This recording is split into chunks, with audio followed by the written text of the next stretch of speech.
What's up YouTube, welcome back to the channel once again. After I posted the video for the Speed 400's ride impressions, a few of you guys have asked me to do a ride impressions video for the Scrambler 400X as well. Today I have this motorcycle with me, and a few of you guys have also asked me to post a riding sound video. So I think that should be up on my channel by now, by the time this review video gets posted. Thanks to Retro Triumph for giving me this bike to take it out for a spin. And the contact details are down in the description below if you want to connect with them. Now coming to this bike, you know this bike, this has been here for a while. I think in July it got announced, and then I think in October they started the delivery and the bookings of the motorcycle. And this has been priced at 2.63 lakhs at showroom. I think in Hyderabad it costs somewhere around 3.22 or 3.25 lakhs. Again, check it out with the showroom folks. Now this is just going to be the ride impressions video, but if you are planning to buy the motorcycle, I would suggest you to take the test ride. And even if you are planning for Himalayan, do take the test ride of this bike as well. Coming to the design of the bike, as you can see, it does look very similar to the younger brother Speed 400, but there are a couple of dissimilarities as well, like the front of the motorcycle. This is a similar kind of LED setup that you have on the Speed 400, but it's got this nice grille over here, and the longer suspension travel, bigger wheels, I think this is dual barrel exhaust, split setup for the seats, and then you also have quilted seating setup, a little bit of an add-on over here for the handlebar, then knuckle guards. Another thing that I liked is that you get metal bash plate over here. That's a good thing, because Speed 400 had plastic one. It's a good thing that they have given a metal bash plate over here, because the coolant reservoir is right over there. Again, the ground clearance is a little high, so that's going to protect well. And also the other things, apart from that, there aren't many differences. It's the same engine. You get that 40 bhp and 37.5 newton meters of torque. When you compare it with the Himalayan, I think the torque figures are a little higher on the Himalayan, like 40 newton meters of torque on the Himalayan. The design aspect of the motorcycle is pretty much the same, but the fit and finish is top notch. Again, it's just that these protectors, kind of knuckle guards, kind of feel a little flimsy or can be easily broken if the bike falls off. But again, having this as an accessory, not as an accessory but as a standard from the company, is a good thing. This is a nice touch to the motorcycle's design. That's a nice thing. And also you get grab rails in the back. This is what I did not like about the Speed 400, but it's nice that they have given this one over here. For the wheels, you get 19-inch both front and back. I think no, it's the 17-inch one for this one and 19-inch for the front. You get 150 mm of suspension travel, and on the Speed 400 I think it's somewhere like 130 mm of travel for the rear one, and 140 mm for the front one, if I'm not wrong. But for this one you get 150 mm of travel for the suspension on both the wheels. Talking about the ground clearance on this one is somewhere around 195 or 185.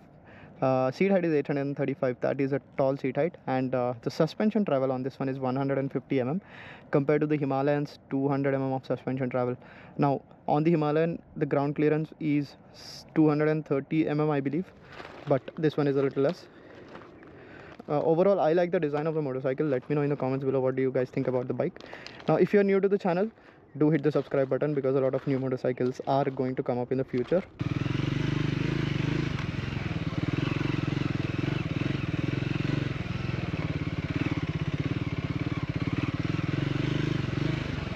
I really like the way that the suspension feels on this compared to the Himalayan.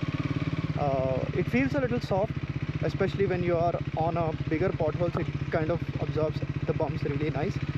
And but when you go on a rumble strip, it kind of gives you the feeling that the suspension might be on the stiffer side, but that's not the case.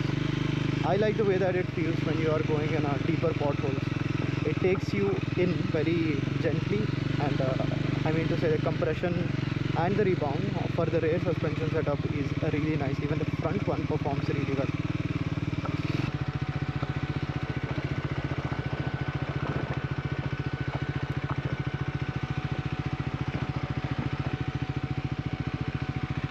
Now this is not a proper off-road machine, unlike the Himalayan, which has the capability to do a lot of off-roading stuff, but these kind of light off-roading and those kind of things, it can be able to manage easily, and I am really liking the way that it feels when I'm riding it in these kind of roads.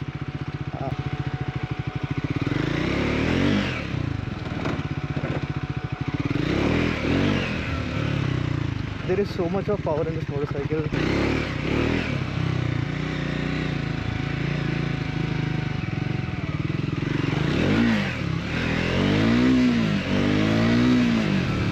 Talking about the power delivery of this motorcycle, it's very linear.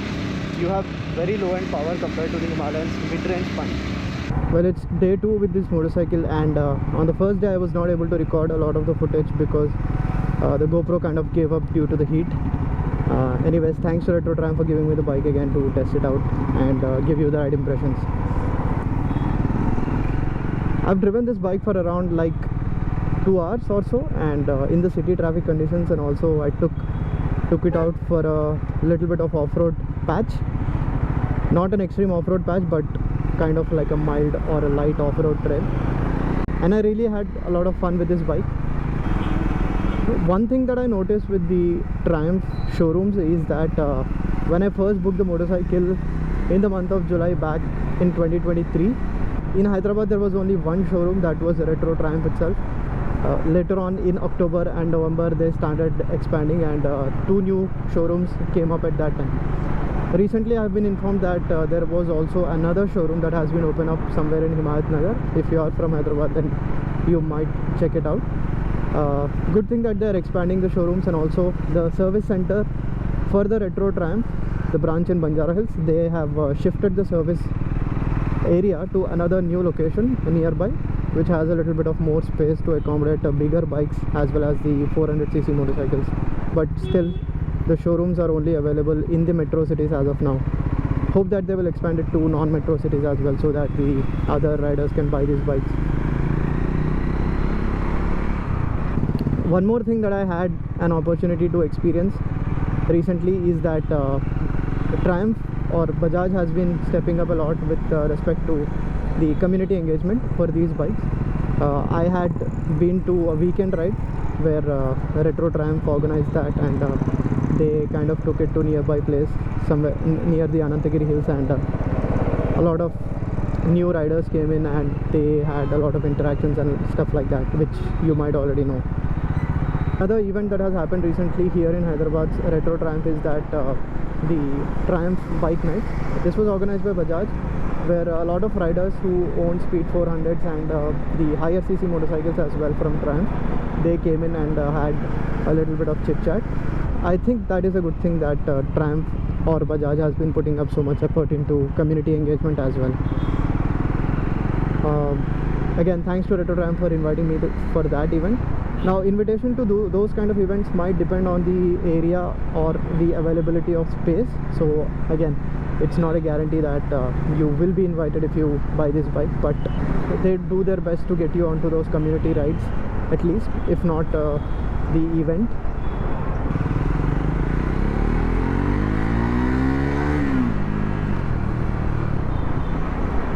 Talking about the bike itself, if you compare it with the Himalayan 450, then there are a lot of different things that this bike offers. Now, this is not a really like a proper off-roader or an adventure motorcycle. That one is more or less like an adventure tourer, so it can handle a lot of extreme off-road type of things. But this bike is like, you can do stuff like a light to mild off-roading easily, but when you take it onto the extreme off-road, those kind of things, then you might feel that the suspension kind of bottoms out a little.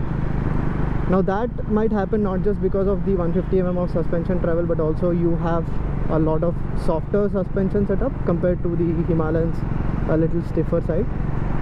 So in that sense, I think this bike is more intended towards the do-it-all approach, where you can be able to ride it easily in the city, as well as the little bit of off-road here and there whenever you go out on a weekend ride. Himalayan does offer you some other things like the Bluetooth connectivity features, where this one lacks in that aspect. However, when you talk about the refinement of the engine, this one is more refined compared to the Himalayan.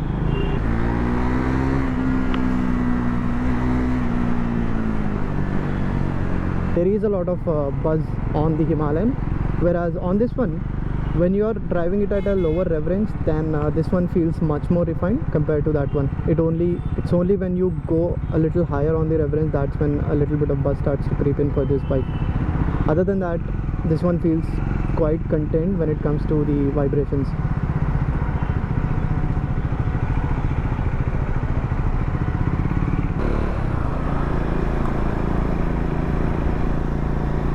But when it comes to the features that are available on this one, like the ride-by-wire slip and assist clutch, the traction control and switchable ABS, those things are quite useful when it comes to this Scrambler tag that this bike has on offer.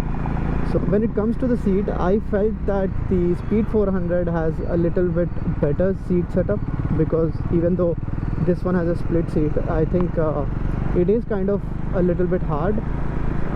Speed 400 had a much cushy seat setup. I think that's kind of the feeling that I have. But if you're not happy with this one, I think there is also an accessory available for quilted type of a seat setup, even for Scrambler 400X, not just the Speed 400.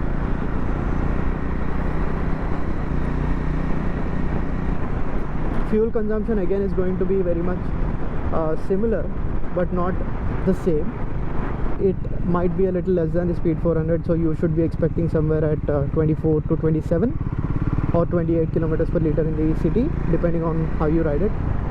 If you are going on a highway, expect it to go at 28 to 30 or maybe 31 kilometers per liter.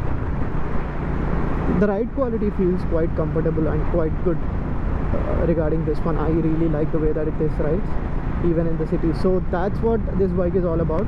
If you are someone who is going to use the bike in the city and you are not into extreme off-roading type of stuff, then this is much more comfortable to ride it in the city compared to the Himalayan. Not that you cannot ride Himalayan in the city, I have driven it. It was just that you had to put a bit of conscious effort to move around in the traffic conditions. With this one, it's not that much of an effort, it's quite easy to ride.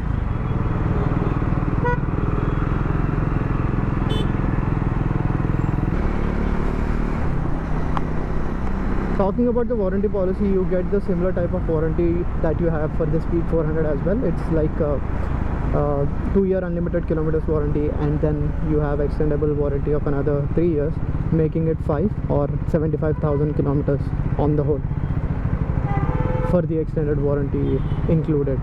So again, reach out to the showroom folks for more information on that.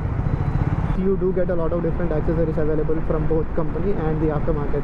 One thing that you might want to get as soon as you buy the motorcycle is the fly screen or the windscreen, because if you are planning to do a long ride, then wind blast might be an issue, because you will feel that it's going to hit you on the stomach or somewhere at the chest area. So fly screen might be a little recommended if you are planning on a long tour. If you are someone who is like 5'11" and above, then I would recommend you to give Scrambler 400 a test ride, because Speed 400 might look a little compact for you. This one feels a lot bigger and a lot comfortable for those riders. But again, that's going to be a preference, so do take a test ride and see how it fits for you. So that's the fender that has been added onto this one compared to the last time that I took the footage of this bike. This is a high fender kit. It's much more aesthetically good looking, I think.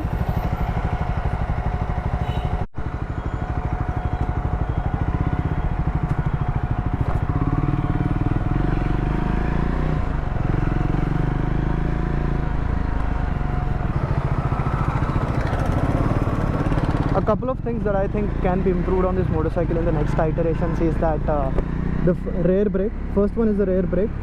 I think it can be improved a lot compared to the other bikes that are available. This one has a little weaker rear brake, but the front one is really good. However, that's the one that does major part of the job when it comes to braking. It's not that it is extremely bad, the rear one. It just feels a little less effective, and you cannot depend too much on it. So that's what I felt.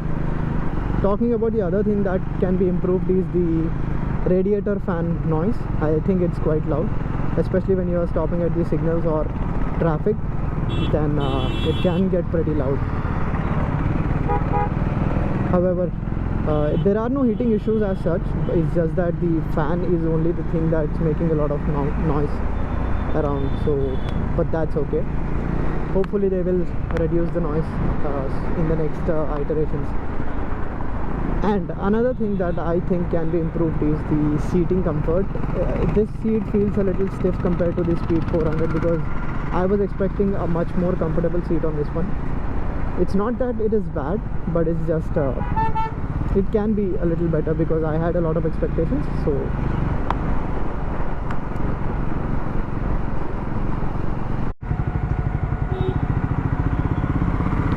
well, overall, for what it's worth and the things that are on the offer, I think features and all those stuff are actually practically usable, and it makes the ride much more comfortable.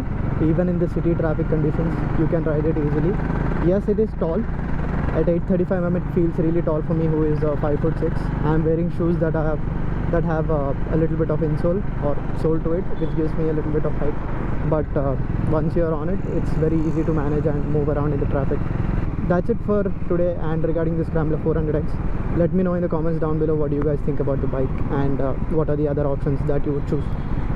Till then, thank you so much for watching. I'll see you guys in the next one.